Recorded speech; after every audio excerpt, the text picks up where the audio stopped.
What's up, guys? So this week I'm talking about baby anacondas. So if you guys didn't know, I breed anacondas. It's my main focus. I do have other projects, as in like worms, retics, ball pythons, but anacondas have always been like my passion. The ones I always wanted to breed, like they are my main focus. So I guess we'll talk about it.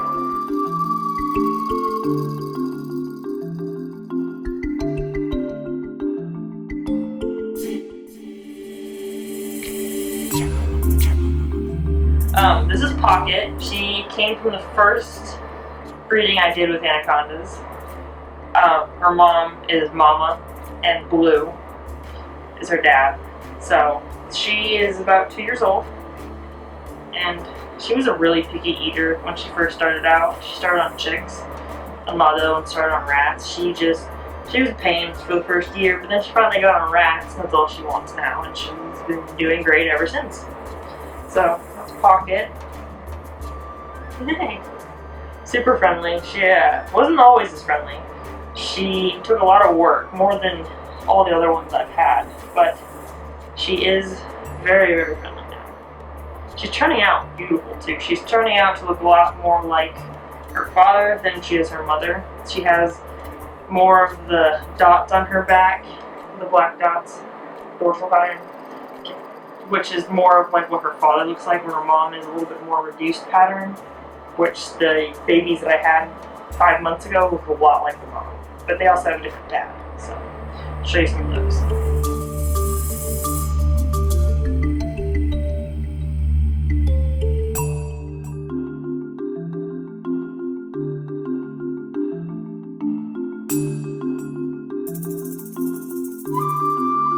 So these are the babies I had.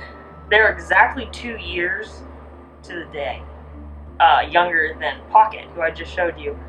They came from the same Mama, but they have a different dad, who I call Dr. Banner, but he was named by a friend of mine as well. This is Pickles. She has a really funny story of how I came up with her name. She's very, very light colored compared to the rest of them, and her pattern, I don't know if you can see that, is really, really not as dotted as Pocket is. And then this is her brother, who I also kept. I kept these two from all babies. This is her brother Ben, who I named after Ben Rennick. He taught me how to breed anacondas. He's kind of a mentor. He'd always answer my questions, and he's the one who really taught me how to breed the anacondas and like gave me all the information I knew, or I know, to be successful at it. So that's Ben. He in the sunlight, he has really good iridescence, and he was one of the prettiest males. Again, they're all super friendly, both of them. But Pickles, the way I came up with her name is, I was getting lunch one day at McDonald's. I ordered something, and I said no pickles, and they ended up giving me pickles, and when I bit into it, there was Pickles, obviously. And for some reason, that just popped in my name. I was like, that's a really good name for an anaconda. And so her name is Pickles.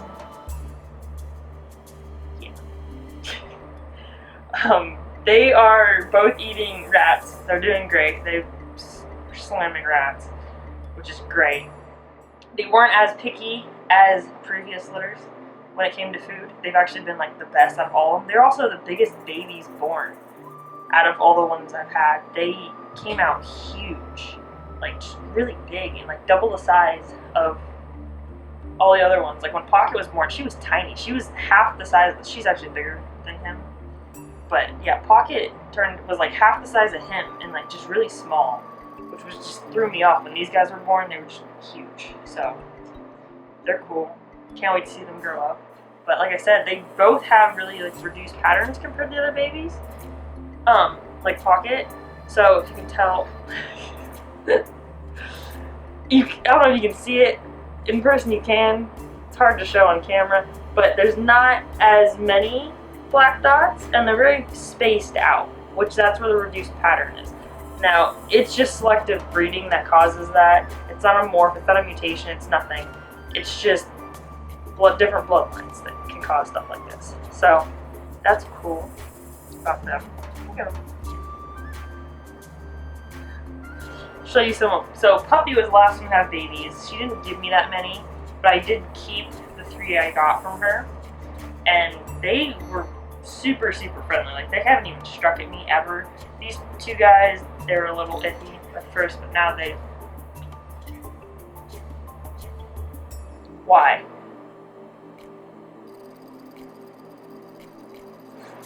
But like I was saying, they can still be iffy. They're babies. They take work. She's just exploring. Okay, we'll get out some of Puppy's babies now.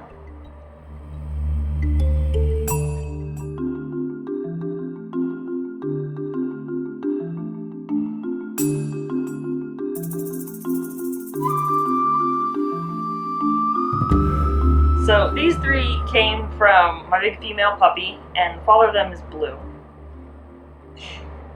So I kept these 3. So, and you can tell they are a lot darker than the last 2, and they have a lot more of the black dots to them, the more dorsal pattern. So in this hand, on my hand, is Puppers. Then there's Bandit, who's on my wrist, and this is Funky. Puppers I just named kind of after her mom. Bandit has the black dots, like all of them are connected all the way down her back.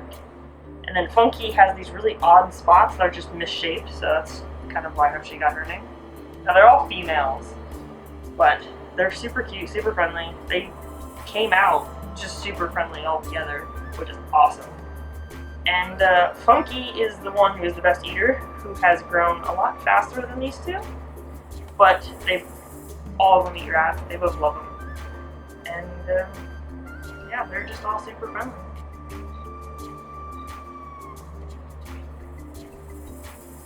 But I do plan on breeding more. I do have Arrow trying to breed right now with Blue. Arrow is another female I have that just has this bright orange face, and the tip of her face kind of looks like an arrow. But hopefully she will give me babies and I'll have more in the fall. But other than that, that's it. These, like I said, babies, they look small, they're sweet. They don't have the reputation everyone thinks they do. They can start out pretty nippy. For the most part, they aren't. I mean, I can grab them, pick them up, do whatever I want to them pretty much. Like, they're all just super, super friendly. But, like I said, babies take work. If you want a nice adult, you do have to put the work into them and hold them. And just be nice to them. If you respect them, they'll respect you. And they won't try to hurt you. Everything they do is in defense, for the most part.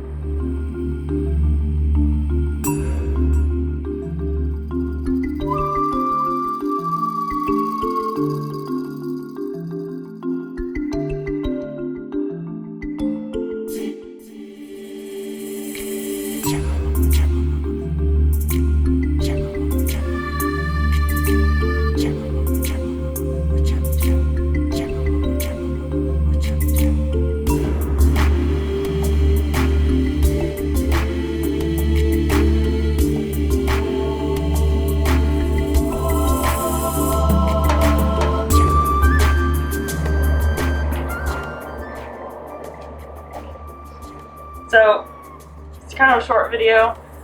Those are my baby anacondas that I've had or I've kept. I did have a lot more. You can have a chance to get one eventually when I have more. If you follow my Facebook page, follow me on Instagram. I do keep everything up to date about breeding and babies, so if you want to follow me like those, you'll get to know more. If you have any more questions, feel free to contact me. I do answer everything that I see. So.